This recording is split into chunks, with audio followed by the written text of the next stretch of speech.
Desde que era niño, las historias de nahuales me habían erizado la piel. En mi pueblo, enclavado en las montañas de Oaxaca, las leyendas se susurraban al calor del fogón, pintando imágenes de seres oscuros que podían transformarse en animales y acechar en la noche. Nunca les había dado crédito real, hasta la noche en que mi abuelo desapareció. El abuelo era un hombre fuerte y silencioso, conocedor de los secretos del campo como nadie. Una noche de luna llena, salió a revisar sus trampas para conejos y nunca regresó. Al principio, pensamos que se había perdido, que quizás un animal salvaje lo había asustado y desorientado. Pero a medida que pasaban las horas y el sol comenzaba a asomarse sin rastro de él, un frío miedo comenzó a calar en nuestros huesos. Mi abuela, una mujer de rostro curtido y ojos sabios, fue la primera en mencionar la palabra prohibida, nahual. Su voz era un susurro apenas audible, pero el peso de sus palabras llenó la pequeña cabaña. Los más jóvenes no entendíamos del todo, pero los mayores intercambiaron miradas cargadas de temor. Organizamos una búsqueda, linternas temblorosas cortando la oscuridad del bosque. Encontramos sus huellas, grandes y profundas, que se adentraban en la maleza. Pero luego, algo extraño sucedió. Las huellas de botas desaparecieron, reemplazadas por las de un enorme coyote. Un coyote que parecía demasiado grande, demasiado pesado para ser real. El miedo se intensificó. Los más ancianos del pueblo comenzaron a contar historias, relatos escalofriantes de nahuales que se llevaban ganado, que acechaban a los caminantes solitarios, que incluso robaban el aliento de los niños mientras dormían. Cada historia era una puntada más en el tejido de terror que nos envolvía. Pasaron 3 días de búsqueda infructuosa. La esperanza se desvanecía con cada hora que transcurría. Una tarde, mientras regresábamos al pueblo con el ánimo destrozado, don Mateo, el curandero anciano, nos interceptó en el camino. Su rostro estaba grave, sus ojos brillaban con una luz extraña. Anoche tuve una visión, dijo su voz áspera. El abuelo no está perdido. Fue llevado por un ser que camina entre 2 mundos. Nos guió hasta una cueva apartada, oculta tras una cascada. La entrada era estrecha y oscura, y un hedor nauseabundo emanaba de su interior. Dudamos en seguirlo, pero la desesperación nos impulsó a avanzar. Dentro, la cueva se abría en una cámara cavernosa. La luz de nuestras linternas apenas alcanzaba a iluminar las paredes húmedas y cubiertas de musgo. En el centro, vimos algo que nos heló la sangre. Eran huesos. Huesos humanos, mezclados con restos de animales. Y entre ellos, encontramos la vieja navaja de mi abuelo. Un gemido ahogado escapó de la garganta de mi abuela.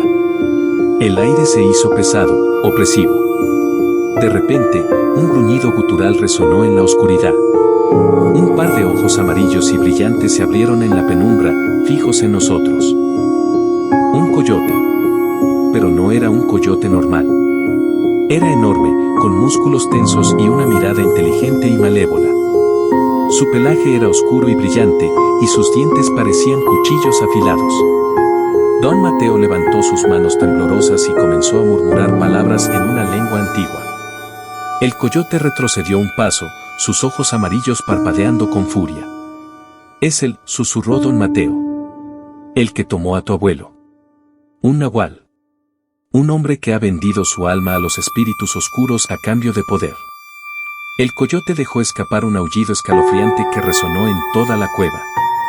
Se abalanzó sobre nosotros, una sombra veloz en la oscuridad. Gritamos, el terror nos paralizó por un instante. Pero don Mateo actuó con rapidez. Arrojó un puñado de hierbas secas al fuego que había encendido previamente, y una nube de humo acre llenó la cueva. El coyote tosió, retrocediendo momentáneamente. «Corran», gritó don Mateo.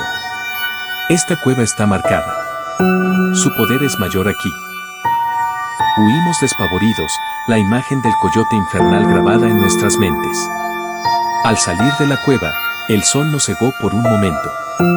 Volvimos al pueblo, llevando con nosotros la certeza terrible de lo que había sucedido con mi abuelo. La noche siguiente, la luna llena brillaba en lo alto, bañando el pueblo en una luz espectral. Nos encerramos en nuestras casas, las puertas y ventanas trancadas. El silencio era opresivo, solo roto por el aullido lejano de un coyote. Un aullido que nos erizaba la piel, que nos recordaba la presencia oscura que acechaba en la noche. Don Mateo nos explicó que un nahual es un ser humano con la capacidad de transformarse en animal. Esta transformación se logra a través de rituales oscuros y un pacto con fuerzas sobrenaturales.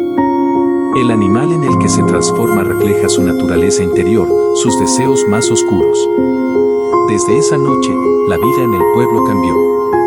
El miedo se convirtió en un huésped constante. Los niños eran llamados a casa antes del anochecer y nadie se atrevía a caminar solo por los senderos oscuros.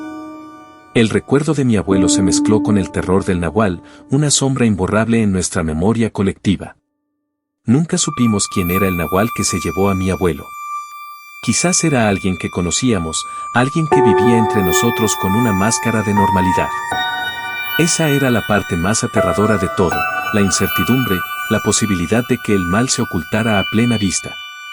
Con el tiempo, el miedo se atenuó, pero nunca desapareció por completo. Los aullidos de los coyotes en la noche siempre nos recordaban la leyenda, la posibilidad latente de que la oscuridad acechara en las sombras, esperando la próxima luna llena para manifestarse de nuevo. Y aunque la ciencia intentara explicarlo, en nuestros corazones sabíamos que en las montañas de Oaxaca, la línea entre el hombre y la bestia era a veces peligrosamente borrosa. La historia de mi abuelo se convirtió en una advertencia silenciosa, transmitida de generación en generación, recordándonos que